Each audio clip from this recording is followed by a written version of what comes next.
ஆனால் நான் மட்டும் என் பக்தர்களுக்காக வேதங்களை மாற்றக்கூடாது, விதிகளை மீறக்கூடாது, விளக்கங்கள் கேட்கக்கூடாது.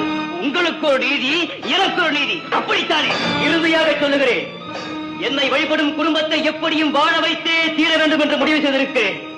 பரம்பொருளே, பராசக்தியே, பரந்தாமரே, படைப்பவரே, உங்கள் முடிவு என்ன?